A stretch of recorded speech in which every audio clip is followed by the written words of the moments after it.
Okay, here we go. So as always, or often, what were the assignments for this week? You must have had a couple. So far, just Lagrangian constructions for spherical coordinates and the pendulum on spring. Was that this one here? Yeah. Okay, those are two good problems. Good. So far we have those. We ended with that, I don't know if I called it the energy yet, but that conserved quantity. So once again, let's just go ahead and put our list of, so Lagrangian mechanics. We've got a mechanical system, and we have to choose the coordinates for it. And the coordinates are, of course, very important. At which point we express the kinetic, the difference in the kinetic and the potential in terms of those coordinates. So equals L of Q dot and P. We're not actually going to do any explicit time dependent ones, but they're there. They're a possibility as well. So once you have that, you have the equations of motion. And the first thing we did when we introduced this was just show that this is just Newton's law under the appropriate circumstances. To end. So you have your equation of motion, of course, your task is to solve them.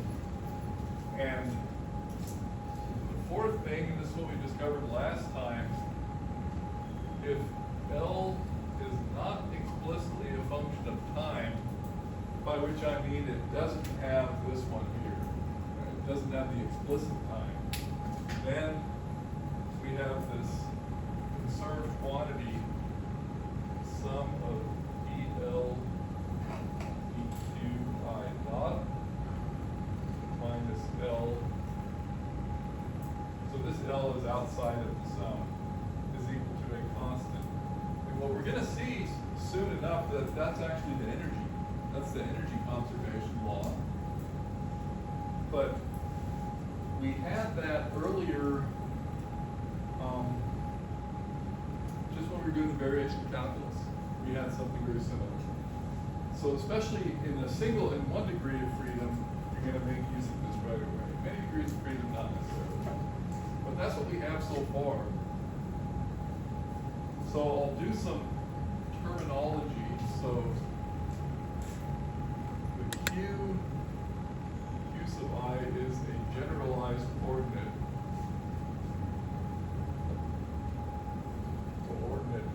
And the QI dot, right, d over dt, Q sub I, is called a generalized momentum. I'm sorry, is a generalized velocity. So if we're talking about generalized this and that, generalized velocity. But interestingly, the dl dqi dot is what's called a generalized momentum.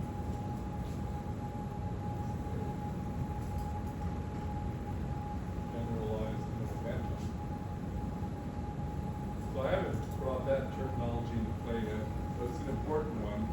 When we go from here to Hamiltonian mechanics, it'll play a big role. Generalized momentum. And I'll put a little note under here for us.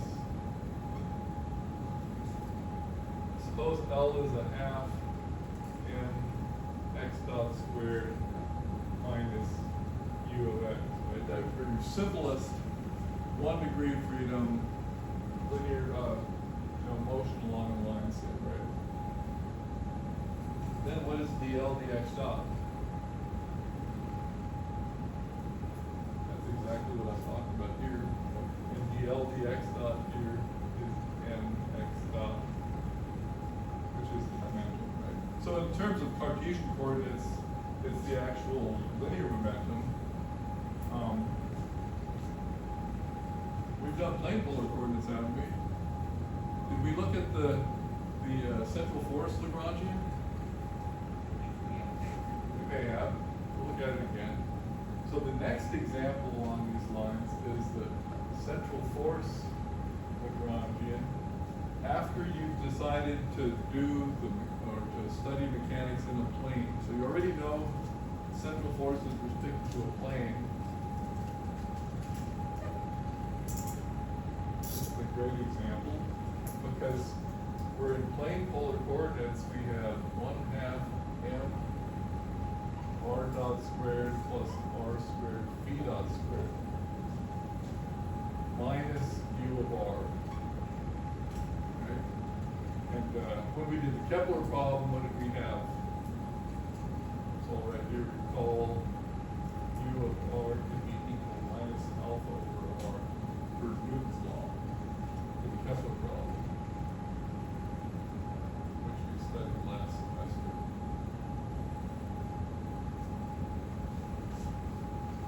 Okay, what are the generalized momenta for this system now? If we go back to this definition here, there will be two of them. What are they? M r dot. So we could say dl dr dot is clearly m r dot. And we could call this piece of r, we'll do that later. We don't have to do it now, but it's worth doing there. And the other one? Yeah, this one's the interesting one. So we'll do dl d phi dot. Now you're just taking your derivative with respect to the generalized velocity. And this one reveals a lot. So now we have the 2m r squared v dot. Who recognizes this? Angular momentum. So the generalized momentum in this case, I'll call it L, angular momentum. The angular momentum.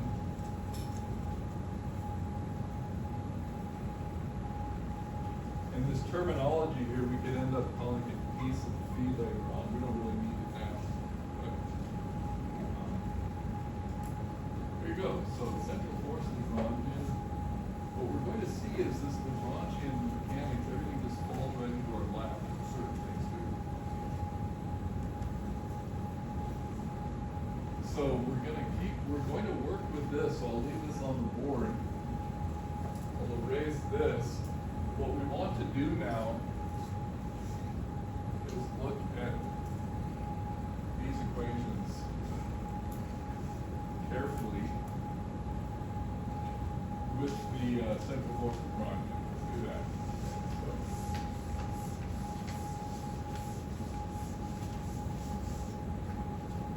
So we'll say equations of motion. I'm going to leave these things up here because we use them, so we're a little bit short on space. That's all right. Straight to motion. Or central force. That's what I'm going right here. So you would say we have d over dt, dl dr dot, dl dr equals 0.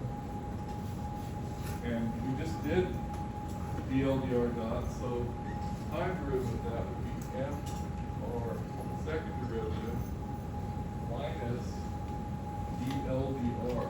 Well, dl dr has this one right here, so minus m r v dot squared, and minus a negative, so plus d2r equals 0.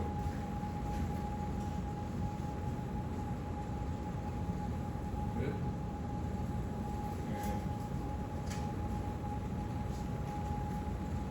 And we're not actually having to solve this one, but what do we recognize here?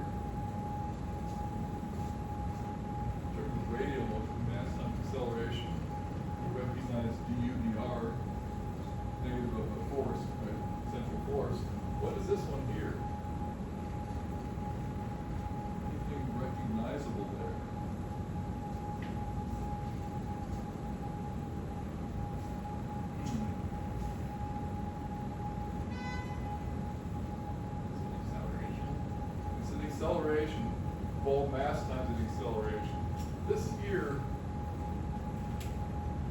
remember if you had m r omega squared, like a phi dot would be an omega, right? And then m r omega squared over r. That would be a centripetal type of term. M r squared, m v squared over r, right? So m v squared over r. That's what's going on right there. The other one is more interesting. Not that this is uninteresting or anything. This is a more.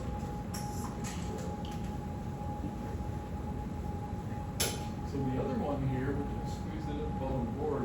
We've got the d over dt dl dp dot minus dl dp equals 0.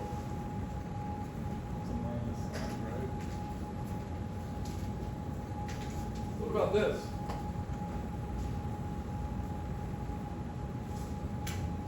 This is the object we're looking at right here.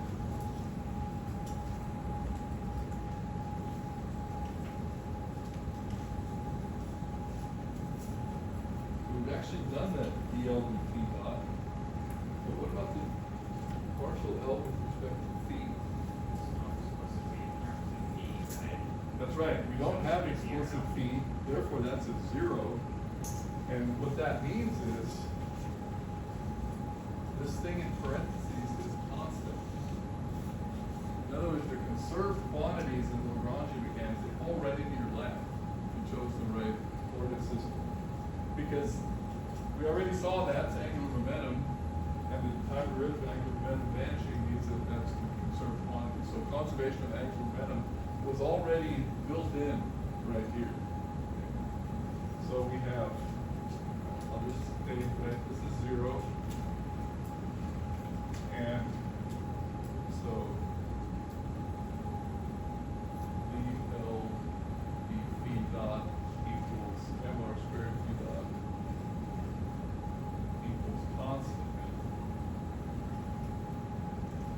So there's a name for this situation in Lagrange mechanics, and it comes up really often. In fact, you want it to come up as often as possible. A coordinate that is not explicitly present, even though its velocity is there, that coordinate is called a cyclic coordinate. And if you have a cyclic coordinate, you immediately have a conserved quantity. So I can erase the left side now, and we'll introduce cyclic coordinates.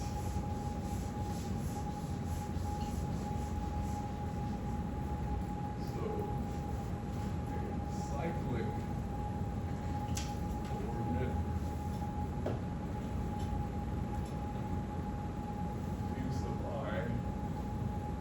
not explicitly present.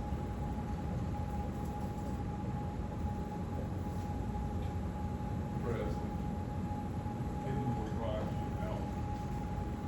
So if you were to write these out, L equals L of Q1. In fact, suppose L is equal to L of Q2 to Qn, but Q1 dot to Qn dot. Then you would say Q1 is cyclic. So, we can choose any one, but Q1's equal. So that's a 2 here. Q's a 2.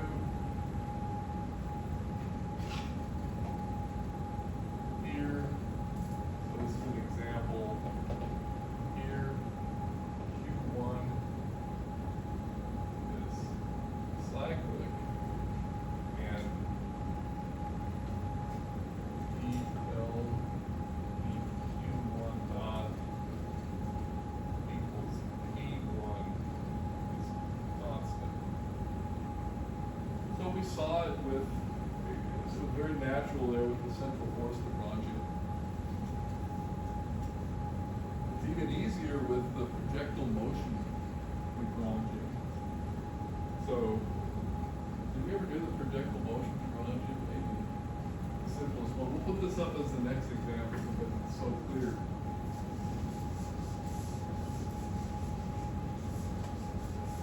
So suppose we have the projectile motion Lagrange in 3 dimensions, just to make it more interesting. So we'll say example projectile motion. And what I'll do is use x, y, and z.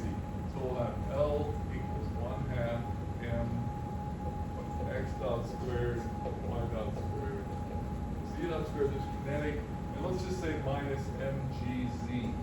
So the z direction, x, y, z, is the up direction. Yeah, sometimes the simplest examples are the best. So we can just read it off now.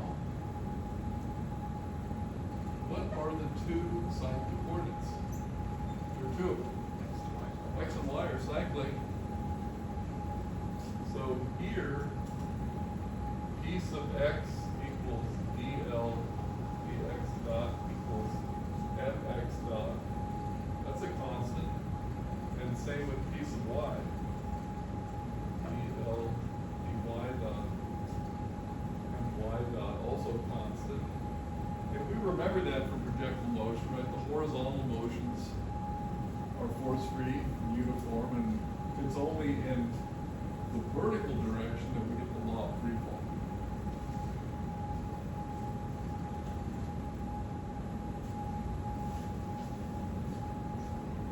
All right, here because x and y are cyclic.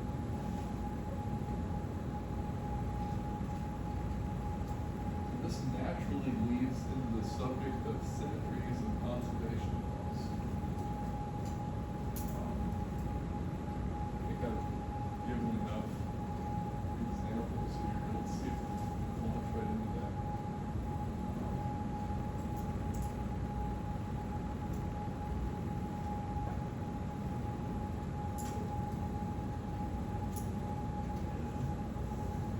Actually, good. So here's how I'm going to do this. So the next topic is symmetries and conservation laws.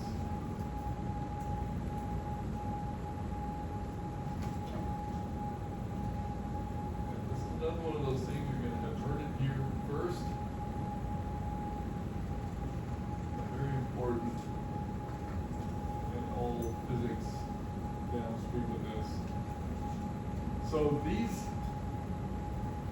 were conservation laws, right? Conservation of linear momentum because there's no force in that direction. What about the angular momentum example from the Kepler problem? Okay, also a conservation law based on a cyclic coordinate. The cyclic coordinate expresses a symmetry of the system. So the symmetry in this system here is that you can move anywhere over the XY plane and everything's exactly the same. It's only if you move up or down that you have work, right? So that's what the symmetry is. The symmetry of the central force problem, you're in the plane, and if you're at a certain distance, you can change your angle any which way, and everything looks exactly the same. Right? And if you have a symmetry like that, you can read it off in the Lagrangian, and you can inherit a certain conservation law.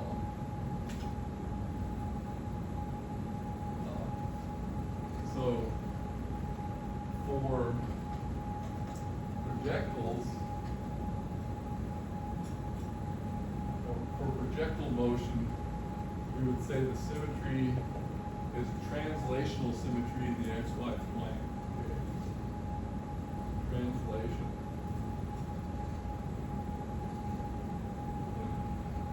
XY. So that's the symmetry for central force. We can change the angle phi without changing it in physics. I'll just write rotation without phi. Angle phi.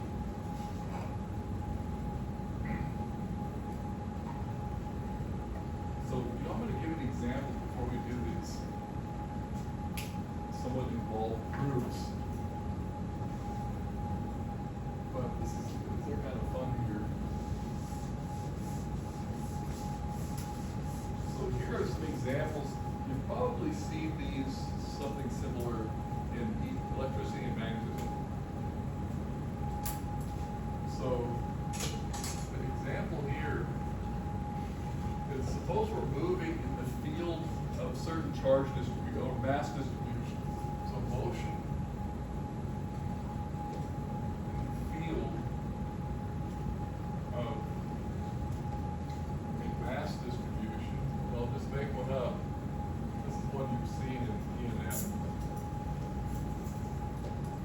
Suppose we have an infinite mass, line of mass along the z-axis.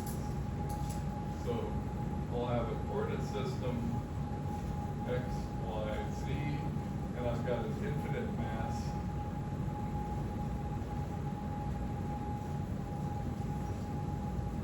Infinite mass along z-axis. You guys have talked about infinite line charges, right? In some connection. So mass, the same thing, similar. Here's the question. What coordinate system would you use to describe the motion? It's like a charged particle around a line, right? Cylindrical coordinates, right? So it's important to choose the right coordinates. So here we choose cylindrical coordinates, which we've studied before. And here's the thing. So using cylindrical coordinates, so L must be rho v z rho dot v dot z dot. That's just the abstract version. We know that that's how L is going to be constructed. Okay?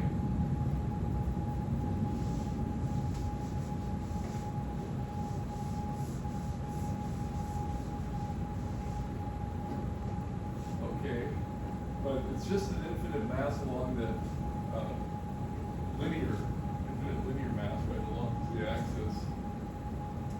So, what coordinates here are cyclic?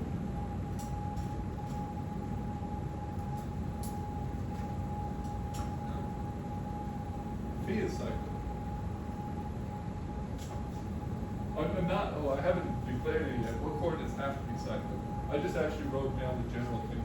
So next, what coordinates would be cyclic? You know, the potential is going to depend on these, right? And the kinetic could depend on both.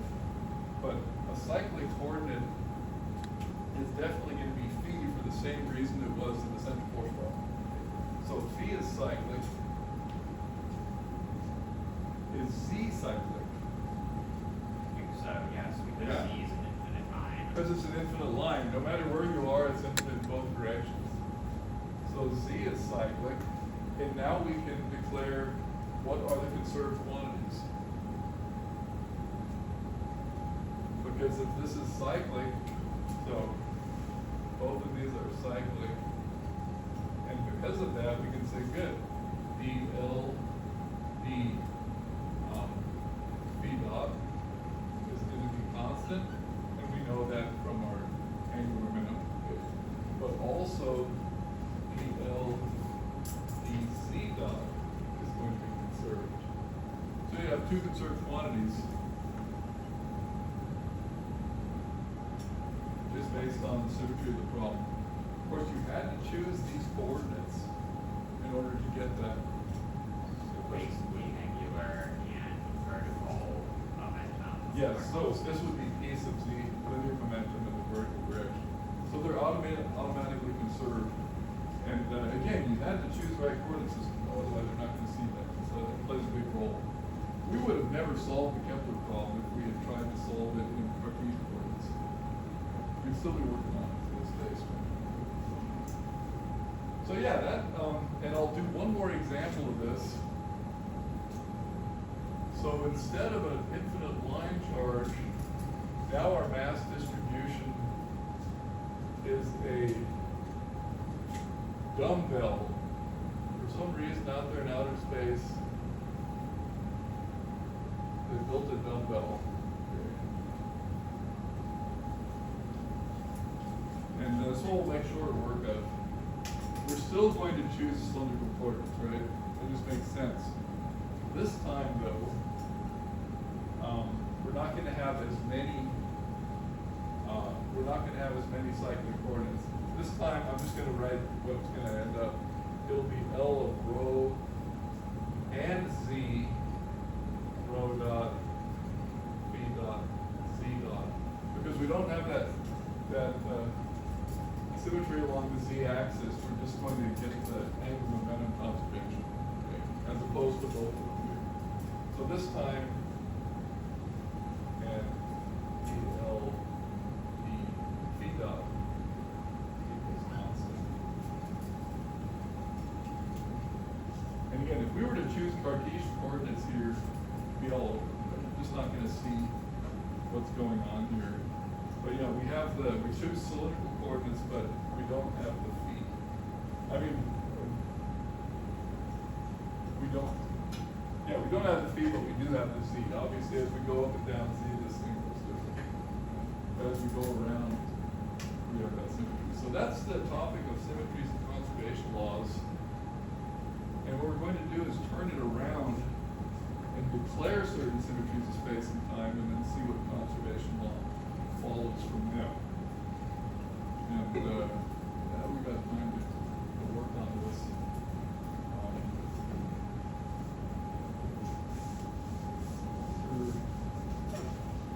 If I don't add a homework problem now, we'll just have those two.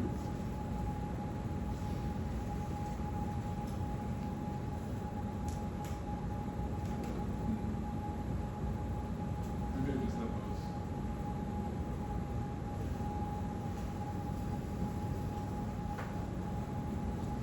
I might come up with one before we have the class.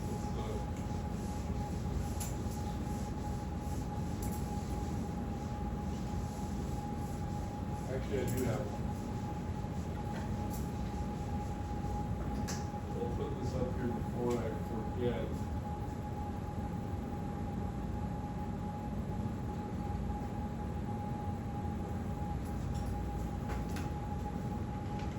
From central force L that we just had on board.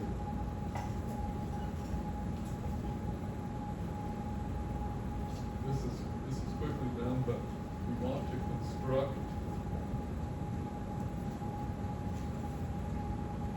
EL E QI dot times QI dot minus L. We want to just do that construction. Okay.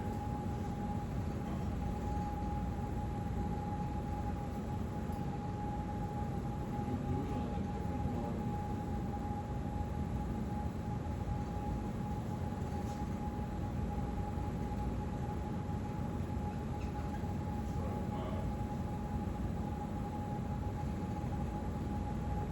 Also from the spherical polar coordinates,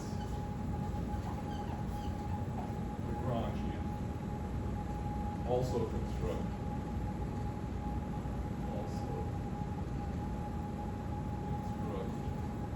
This thing here that is named star. I'll break the suspense. It actually just turns into the energy. Spherical polar is like for, So Lagrange with spherical polar coordinates. Well, that was an assignment, right? yeah. Yeah, so we'll just do that and then construct this thing. And, but in both cases, you're just going to get the energy out. But it's important to have done this and see that. Okay, so now we can do these conservation laws and symmetries.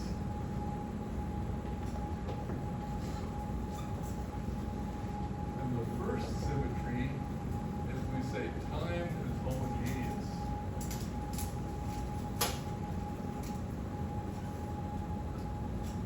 So time is homogeneous. That means one moment in time is just as good as another. That does mean, though, that we have to be in an inertial reference frame. So let's actually put that up here. Conservation laws in an inertial reference frame.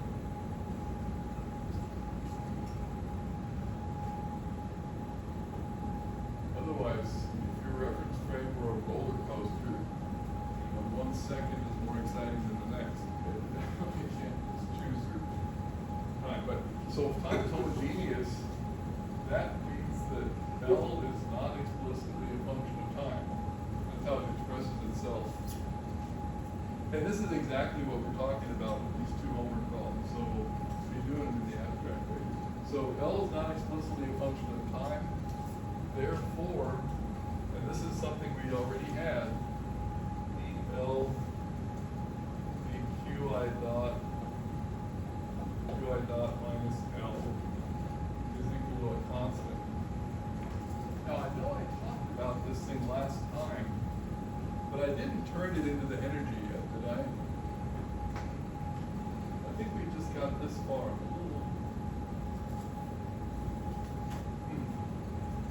going to be repeating myself here.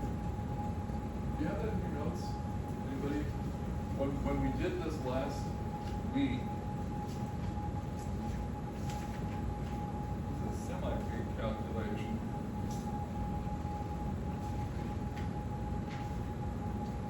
We did, okay, good. So what we're going to do is the following. We're going to construct this thing for L equals 1/2 double sum. I'll do JK, AJK of Q, QJ dot, K dot, minus U of Q1 to Qn. That's our Lagrangian. And what we want to do is explicitly construct this thing. One of the things you have to do once and for all. So we do this explicit construction. The first thing we do is DL DQI dot. And this is, we're going to see this a couple times this semester. It comes up. So what we do here is we've got the 1/2 and we're summing over J and K. So we can pass through the AJK because it's only a Q, function of Q. And then we do EQI dot of this product, QJ dot, QK dot. And you can see there's a product rule and there are Kronecker deltas involved. So we have 1/2 double sum JK, the function of Q. And so if I is not equal to J, it's 0.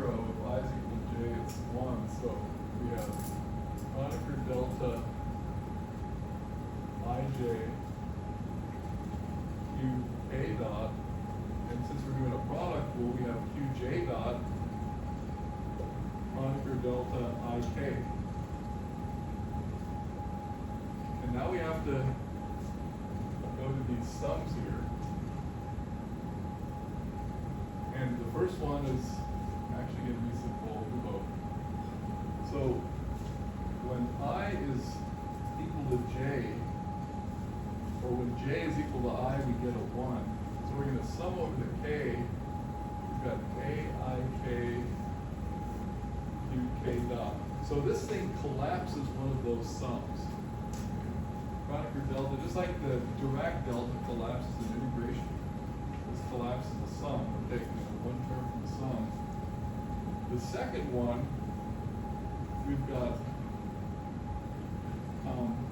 we're going to sum over J this time. And when I is equal to K, so when K is equal to I, so we have AJI QJ dot.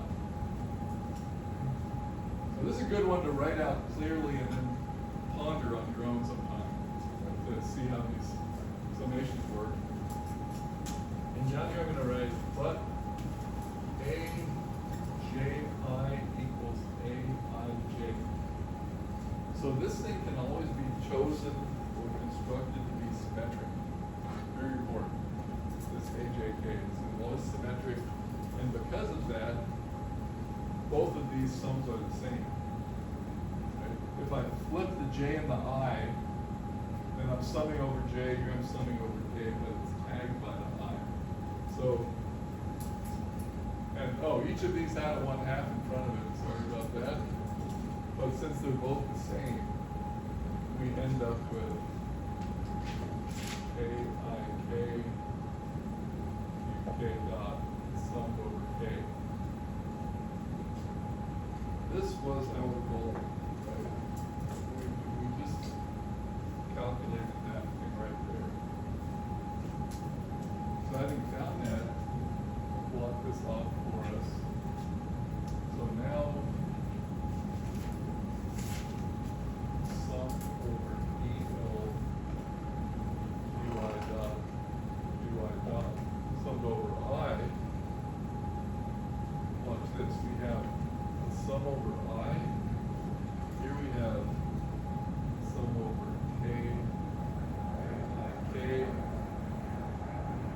UK dot,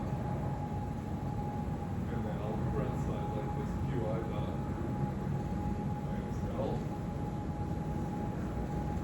And this is a little closely added, 2 times T. Because kinetic energy is this, right? So this is actually 2 times the kinetic energy. And if we subtract off T minus U, what's the punchline here? T plus U equals the energy. So there we go. That's it's a bit of a long way to the punchline, but it has to be done. So this thing, under very general circumstances, is T plus U. So you can actually cut to the chase. So that thing I just gave you as an assignment, I want you to do it. But in the future, you could just cut to the chase and say T plus U equals E. If the Lagrangian has this form, there are other Lagrangians that don't even look like this, and then you have to follow this rule very carefully. But for now, for our basic ones, T plus U equals E. So that this is what we call the energy. That's our grand result here. And the energy is conserved because Lagrangian is not explicitly dependent on time. Now you have that spring and the mass of the spring and the pendulum, like that homework problem. It doesn't have any time, and so it's got energy conservation. If you hooked it up to a little motor to chase it, then the energy would no longer be conserved. It's like driven oscillations, the energy is not conserved for shaking something. So yeah, that's it. That's really important. Energy is conserved because time is homogeneous. Time is homogeneous, therefore energy is conserved. You can say that's the deeper reason for conservation of energy. And of course, you have to be in an inertial reference frame. So what other major conservation laws do we know? Energy, not that many of them. I wish there were more. Energy, we got linear momentum dynamic. But I'm gonna start this. I'll show you the logic of what we're gonna do next time.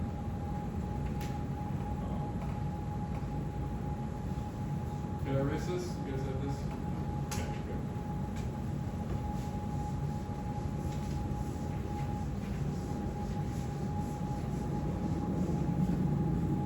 It's just like those cyclic coordinates. They express symmetry and then you get a conservation law. So the two other symmetries are space is homogeneous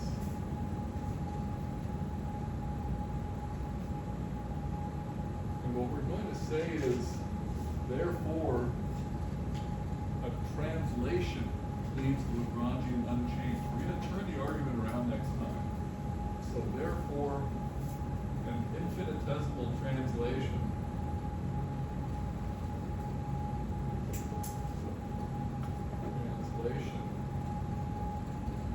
and we'll just call that a vector epsilon, leaves the Lagrangian unchanged. And from that, we're going to derive a conservation law.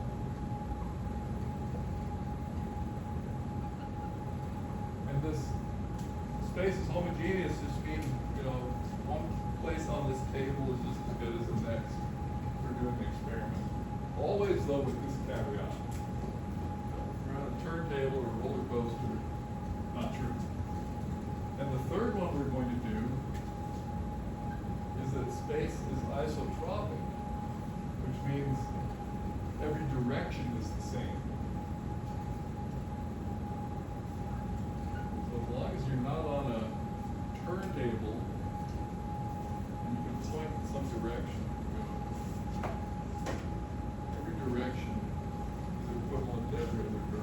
point my experiment here, I can point it there, it's all the same.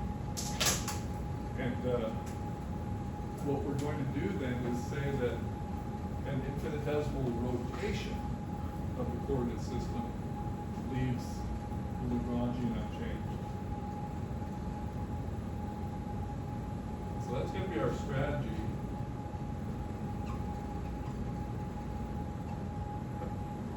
Rotation leaves L unchanged. So it's a different point of view. Instead of finding a set of coordinates, right, finding a special set of coordinates, we're going to operate on Lagrangian and then see what comes out. So the combination of these is pretty powerful. And that's where we're going to leave it. Okay, we've got the empty conservation. We got enough homework problems for this week. And good.